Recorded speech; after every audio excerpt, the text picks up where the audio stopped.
ಮುಖ್ಯಮಂತ್ರಿಗಳ ಈ ರಾಜ್ಯದ ಅಭಿವೃದ್ಧಿಯ ಬಗ್ಗೆ ಇರುವಂತಹ ಅವರ ಚಿಂತನೆಗಳೇನಿದ್ದಾವೆ ಅದರ ಬಗ್ಗೆ ಸಾಕಷ್ಟು ಚರ್ಚೆಗಳನ್ನು ಕೂಡ ಅವರು ಮಾಡಿದ್ರು. ಆದರೆ ಕಳೆದ 2.5 ತಿಂಗಳಲ್ಲಿ ಯಾವ ಉತ್ಸಾಹದಿಂದ ಮುಖ್ಯಮಂತ್ರಿಗಳು ಕೆಲಸ ಪ್ರಾರಂಭ ಮಾಡಿದ್ರೋ ಎಲ್ಲೋ ಒಂದು ಕಡೆ ಉತ್ಸಾಹ ಕೆಳಗುಂದಿದೆ ಅಂತೇಳಿ ಜನಸಾಮಾನ್ಯರು ಕೂಡ ಚರ್ಚೆ ಮಾಡ್ತಾ ಇದ್ದಾರೆ, ಮಾತನಾಡ್ತಾ ಇದ್ದಾರೆ. ಒಂದು ಕಡೆ ಕ್ಯಾಬಿನೆಟ್ ಎಕ್ಸ್ಪಾನ್ಷನ್ ತಡ ಆಯಿತು, ಹಗ್ಗ ಜಗ್ಗಾಟ, ಯಾರನ್ನ ಸಚಿವ ಸಂಪುಟಕ್ಕೆ ತೆಗೆದುಕೊಳ್ಬೇಕು, ಯಾರನ್ನ ತೆಗೆದುಕೊಳ್ಬಾರ್ದು. ದೆಹಲಿಯಿಂದ ಪಟ್ಟಿ ಬಿಡುಗಡೆ ಆದಮೇಲೆ ಮತ್ತೆ ಅದನ್ನು ತಡೆ ಹಿಡಿಯುವಂಥ ಕೆಲಸವೂ ಕೂಡ ಆಯಿತು. ಅಂತೂ ಇಂತೂ ಕ್ಯಾಬಿನೆಟ್ ಎಕ್ಸ್ಪಾನ್ಷನ್ ಏನೋ ಮಾಡಿದ್ರು. ಮತ್ತೆ ಪೋರ್ಟ್ಫೋಲಿಯೋ ಯಾರಿಗೆ ಏನು ಕೊಡಬೇಕು ಅದ್ರ ಬಗ್ಗೆ ಅಸಮಾಧಾನ. ಸಿದ್ದರಾಮಯ್ಯನವರು ಕೂಡ ಮುಖ್ಯಮಂತ್ರಿಗಳ ಬಗ್ಗೆ ಮುನ್ಸ್ಕೊಂಡಿದ್ದಾರೆ, ಇದು ಕೂಡ ಚರ್ಚೆ ನಡೀತಾ ಇದೆ. ಒಟ್ಟಾರೆಯಾಗಿ ಮಾನ್ಯ DK ಶಿವಕುಮಾರ್ ಅವರು ಮುಖ್ಯಮಂತ್ರಿಯ ಗದ್ದೆ ಮೇಲೆ ಕುರ್ಚಿ ಮೇಲೆ ಕೂತ ನಂತರದಲ್ಲಿ ಈ ಸರ್ಕಾರ ಟೇಕ್ ಆಫೇ ಆಗಿಲ್ಲ ಅನ್ನುವ ಚರ್ಚೆ ಇವತ್ತು ಸಾಕಷ್ಟು ನಡೀತಾ ಇದೆ. ಮೊನ್ನೆ ನಡೆದಂತ ಸದನ ಅಧಿವೇಶನ, ನಾನು ವಿಪಕ್ಷ ನಾಯಕರುಗಳು ಸುಮಾರು 10 ದಿನದ ಹಿಂದೆನೇ ನಾವು ಪತ್ರಿಕಾಗೋಷ್ಠಿನ ಅಧಿವೇಶನ ಪ್ರಾರಂಭ ಆಗುವ 10 ದಿನ ಮುಂಚಿತವಾಗಿಯೇ ನಾವು ಪತ್ರಿಕಾಗೋಷ್ಠಿನ ನಡೆಸಿದ್ವಿ. ಸ್ಪಷ್ಟವಾಗಿ ನಾವೇನು ತಿಳಿಸಿದ್ವಿ ಮುಖ್ಯಮಂತ್ರಿಗಳಿಗೆ, ಯಾವುದೇ ಕಾರಣಕ್ಕೂ ನಿಮ್ಮ ಸಚಿವ ಸಂಪುಟದಿಂದ ಭ್ರಷ್ಟ ಸಚಿವನನ್ನ ನಾಗೇಂದ್ರ ಅವ್ರನ್ನ ಕೈ ಬಿಡಬೇಕು. ವಾಲ್ಮೀಕಿ ಅಭಿವೃದ್ಧಿ ನಿಗಮದ ಹಗರಣದಲ್ಲಿ ಪ್ರಮುಖ ಆರೋಪಿ ಅನ್ಸ್ಕೊಂಡಿರ್ತಕ್ಕಂಥ ನಾಗೇಂದ್ರ ಅವ್ರನ್ನ ಯಾವುದೇ ಕಾರಣಕ್ಕೂ ಕ್ಯಾಬಿನೆಟ್ ಅಲ್ಲಿ ಮುಂದುವರಿಸಬಾರದು. ನಾವು ಅಧಿವೇಶನದಲ್ಲಿ ರಾಜ್ಯದ ಜ್ವಲಂತ ಸಮಸ್ಯೆಗಳ ಬಗ್ಗೆ ನಾವು ಚರ್ಚೆ ಮಾಡಬೇಕಾಗಿದೆ. ಭೀಕರ ಬರ, ರೈತರು ಇವತ್ತು ತತ್ತರಿಸಿ ಹೋಗಿದ್ದಾರೆ, ಸಂಕಷ್ಟದಲ್ಲಿ ಸಿಲುಕಾಕೊಂಡಿದ್ದಾರೆ. KPSC ಹಗರಣ, ರಾಜ್ಯದಲ್ಲಿ ಇವತ್ತು 2.5 ಲಕ್ಷ ನೇಮಕಾತಿ ಆಗದೇನೆ ಹಾಗೆ ಅದು ಕುಂಠಿತವಾಗಿದೆ, ಅದ್ರ ಬಗ್ಗೆನೂ ಕೂಡ ನಾವು ಚರ್ಚೆ ಮಾಡಬೇಕಾಗಿತ್ತು. ಉತ್ತರ ಕರ್ನಾಟಕದ ಸಮಸ್ಯೆಗಳ ಬಗ್ಗೆ ನಾವು ಚರ್ಚೆ ಮಾಡಬೇಕಾಗಿತ್ತು. ಬಿಡದಿ ಮತ್ತು ನೈಸ್ ಪ್ರಾಜೆಕ್ಟ್ ಬಗ್ಗೆನೂ ಕೂಡ ಚರ್ಚೆ ಆಗಬೇಕಾಗಿತ್ತು. ಹಾಗಾಗಿ ನಾವು ಏನು ಆಗ್ರಹ ಮಾಡಿದ್ವಿ ಅಂತ ಹೇಳಿದ್ರೆ, ನಾನು ಮತ್ತು ನಮ್ಮ ವಿಪಕ್ಷ ನಾಯಕರುಗಳು ಮಾನ್ಯ ಮುಖ್ಯಮಂತ್ರಿಗಳೇ, ನಾಗೇಂದ್ರ ಅವ್ರನ್ನ ಕಳಂಕಿತ ಸಚಿವರನ್ನ ಕೈ ಬಿಡಿ. ಏನು ಹಿಂದೆ ಈ ಹಗರಣ ಆದಾಗ ಚಂದ್ರಶೇಖರ್ ಒಬ್ಬ ಅಧಿಕಾರಿ ಶಿವಮೊಗ್ಗದಲ್ಲಿ ಆತ್ಮಹತ್ಯೆ ಮಾಡ್ಕೊಳ್ತಾರೆ. ಬೋವಿ ಸಮಾಜಕ್ಕೆ ಸೇರಿರ್ತಕ್ಕಂಥ ಒಬ್ಬ ಅಧಿಕಾರಿ ಆತ್ಮಹತ್ಯೆ ಮಾಡ್ಕೊಂಡಿರ್ತಕ್ಕಂಥದ್ದು. ಮತ್ತು ಅವರು ಡೆತ್ ನೋಟಲ್ಲಿ ಸ್ಪಷ್ಟವಾಗಿ ಉಲ್ಲೇಖ ಮಾಡಿದರು, ಮಾನ್ಯ ಸಚಿವರ ಮೌಖಿಕ ಆದೇಶದ ಮೇರೆಗೆ ಈ ಹಣ ವರ್ಗಾವಣೆ ಆಗಿದೆ ಅನ್ನೋದನ್ನು ಅವರು ಡೆತ್ ನೋಟಲ್ಲಿ ಕೂಡ ಬರೆದಿದ್ರು. ಆದರೂ ಕೂಡ ಬಂಡತನ ಮಾಡ್ತಾ ಇದ್ರು. ಕೊನೆಗೆ ಅಂದಿನ ಮುಖ್ಯಮಂತ್ರಿಗಳು ಸಿದ್ದರಾಮಯ್ಯನವರು ಸದನದಲ್ಲೇ ಒಪ್ಕೊಂಡ್ರು, ಹೌದು ಇದು 185 ಕೋಟಿ ಹಗರಣ ಅಲ್ಲ, ಕೇವಲ 95 ಕೋಟಿ ಮಾತ್ರ ಟ್ರಾನ್ಸ್ಫರ್ ಆಗಿರೋದು ಅಂತೇಳಿ ಅಂದಿನ ಮುಖ್ಯಮಂತ್ರಿಗಳು ಕೂಡ ಒಪ್ಕೊಂಡಿದ್ರು. ಮೊನ್ನೆ DK ಶಿವಕುಮಾರ್ ಸಚಿವ ಸಂಪುಟದ ಸದಸ್ಯರಾಗಿರುವಂತಹ ಶಿವಲಿಂಗೇಗೌಡರು ಒಪ್ಕೊಂಡ್ರು, ಹೌದು ನಾಗೇಂದ್ರ ಅವರು ಆರೋಪಿ ಸ್ಥಾನದಲ್ಲಿದ್ದಾರೆ ಅನ್ನೋದನ್ನ ಅವರು ಕೂಡ ಒಪ್ಕೊಂಡಿದ್ದಾರೆ. ಇಡೀ ರಾಜ್ಯದ ಜನತೆ ಗೊತ್ತಿದೆ. ಇಷ್ಟೆಲ್ಲ ಗೊತ್ತಿದ್ದು ಕೂಡ ಸದನದಲ್ಲಿ ಸಮಯ ವ್ಯರ್ಥ ಆಗಬಾರ್ದು, ರಾಜ್ಯದ ಜ್ವಲಂತ ಸಮಸ್ಯೆಗಳ ಬಗ್ಗೆ ಚರ್ಚೆ ಆಗಬೇಕು. ಇವತ್ತು BPL ಕಾರ್ಡ್ಗಳನ್ನು ಕಟ್ ಮಾಡ್ತಾ ಇದ್ದಾರೆ, ಗ್ಯಾರಂಟಿಗಳಿಗೆ ಹಣ ಮಾಡ್ಕೋಬೇಕು ಅಂತೇಳಿ. ವೃದ್ಧಾಪ್ಯ ವೇತನ ಇವತ್ತು ಬಿಡುಗಡೆ ಆಗ್ತಾ ಇಲ್ಲ, ಸಂಧ್ಯಾ ಸುರಕ್ಷಾ ಯೋಜನೆ ಇವತ್ತು ಬಿಡುಗಡೆ ಆಗ್ತಾ ಇಲ್ಲ, ಬಡವರಿಗೆ ಮನೆ ಕೊಡ್ತಾ ಇಲ್ಲ ಸರ್ಕಾರದಲ್ಲಿ. ಒಂದು ಗಂಗಾ ಕಲ್ಯಾಣ ಯೋಜನೆಯನ್ನು ಕೂಡ ಕೊಡ್ತಾ ಇಲ್ಲ ಕಾಂಗ್ರೆಸ್ ಸರ್ಕಾರ ಬಂದಾಗಿನಿಂದ. ಸೊ ಎಲ್ಲವೂ ಕೂಡ ಅಧಿವೇಶನದಲ್ಲಿ ಚರ್ಚೆ ಆಗಬೇಕು. ಈ ಚರ್ಚೆ ಇವೆಲ್ಲವೂ ಆಗಬೇಕು ಅಂತ ಹೇಳಿದ್ರೆ ಭ್ರಷ್ಟರನ್ನ ಕೈ ಬಿಡಬೇಕು ಅಂತ ನಾವು ಒತ್ತಾಯ ಮಾಡಿರ್ತಕ್ಕಂಥದ್ದು ಸತ್ಯ. ಮೊನ್ನೆ ದಿನ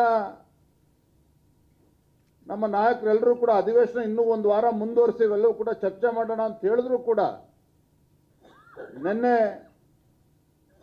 ಈ ಕಾಂಗ್ರೆಸ್ ಸರ್ಕಾರ ಮಾನ್ಯ ಮುಖ್ಯಮಂತ್ರಿಗಳು ಅಧಿವೇಶನವನ್ನ ಕಡಿತಗೊಳಿಸಿ ಪಲಾಯನವಾದ ಮಾಡಿರುವಂಥದ್ದು.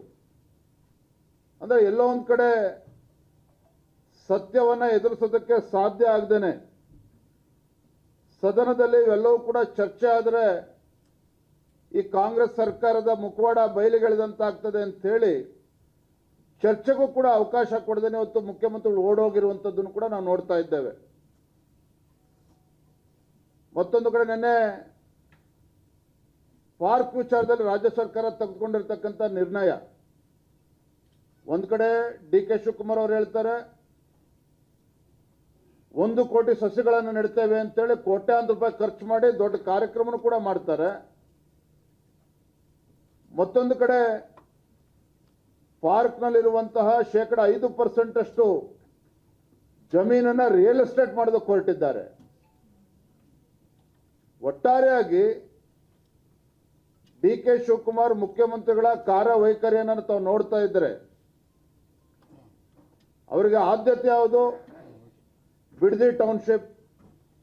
ಡಿ ಕೆ ಶಿವಕುಮಾರ್ಗೆ ಆದ್ಯತೆ ಯಾವುದು? ಕನಕಪುರದಲ್ಲಿ ಏರ್ಪೋರ್ಟು. ಮುಖ್ಯಮಂತ್ರಿಗಳಿಗೆ ಆದ್ಯತೆ ಯಾವುದು? ನೈಸ್ ಪ್ರಾಜೆಕ್ಟನ್ನು ಟೇಕ್ ಓವರ್ ಮಾಡ್ತಕ್ಕಂಥದ್ದು.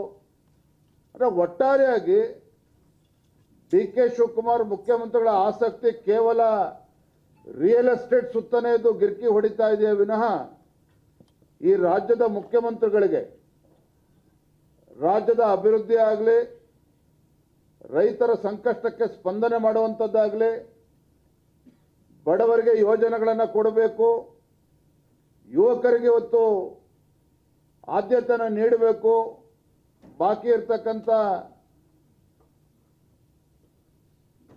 2.5 ಲಕ್ಷ ಉದ್ಯೋಗ ಅವಕಾಶ ಇದ್ರೂ ಕೂಡ ಅದನ್ನು ಕೂಡ ಭರ್ತಿ ಮಾಡ್ದೇನೆ ರಿಸರ್ವೇಶನ್ ಅನ್ನ ನೆಪ ಹೊಡ್ಕೊಂಡು ಇವತ್ತು ಹೈಕೋರ್ಟ್ ಅಲ್ಲಿ ಸ್ಟೇ ತಗೊಳ್ಳೋದಕ್ಕೆ ಇವರೇ ಮುಂದೂಡ್ತಾ ಇರುವಂಥದ್ದು. ಇವೆಲ್ಲವೂ ಕೂಡ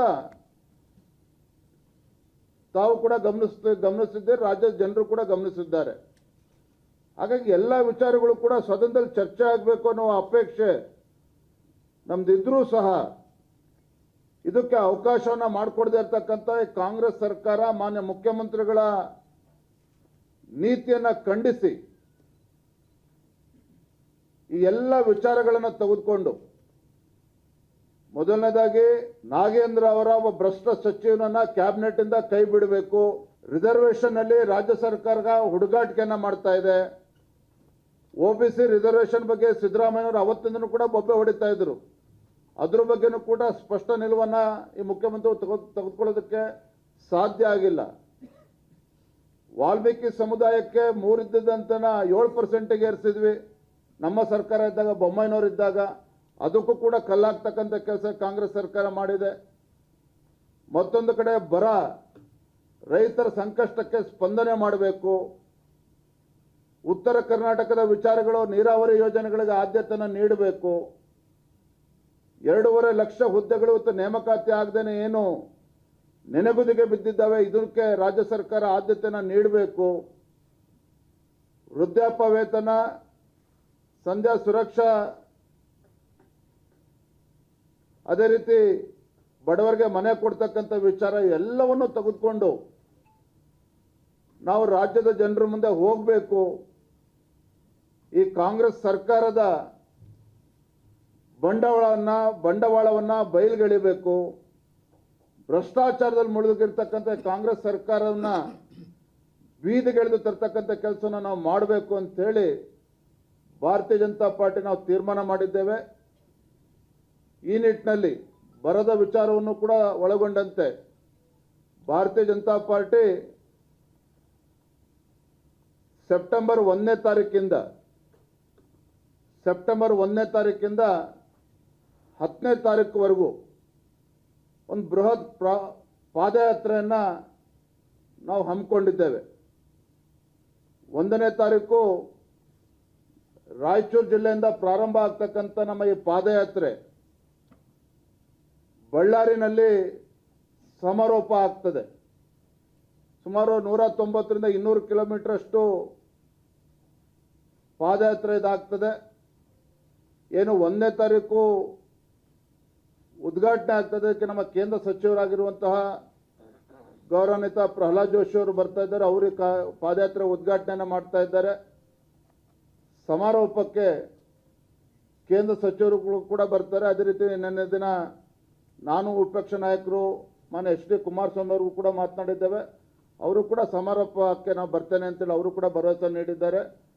ಒಟ್ಟಾರೆಯಾಗಿ ನಮ್ಮ ಉದ್ದೇಶ, ಈ ಪಾದಯಾತ್ರೆ ಉದ್ದೇಶ ಈ ಜನ ವಿರೋಧಿ, ಬಡವರ ವಿರೋಧಿ, ರೈತ ವಿರೋಧಿ ಮತ್ತು ಯುವಕರ ವಿರೋಧಿ ಮತ್ತು ಅಭಿವೃದ್ಧಿ ವಿರೋಧಿ ಕಾಂಗ್ರೆಸ್ ಸರ್ಕಾರವನ್ನು ಇವರ ಬಣ್ಣವನ್ನು ಬಯಲಿಗೆ ಎಳಿಬೇಕು. ರಾಜ್ಯದ ಜನರಲ್ಲಿ ಜಾಗೃತಿಯನ್ನು ಮೂಡಿಸಬೇಕು. ಭ್ರಷ್ಟ ಸಚಿವರನ್ನು ಕೈ ಬಿಡಬೇಕು. ಎಲ್ಲ ವಿಚಾರಗಳನ್ನು ತೆಗೆದುಕೊಂಡು ನಾವು ಸೆಪ್ಟೆಂಬರ್ 1ನೇ ತಾರೀಕಿಂದ 10 ದಿನಗಳ ಕಾಲ ಪಾದಯಾತ್ರೆಯನ್ನು ಮಾಡಬೇಕು ಅಂತೇಳಿ ಈಗಾಗಲೇ ನಿರ್ಧಾರವನ್ನು ಮಾಡಿದ್ದೇವೆ.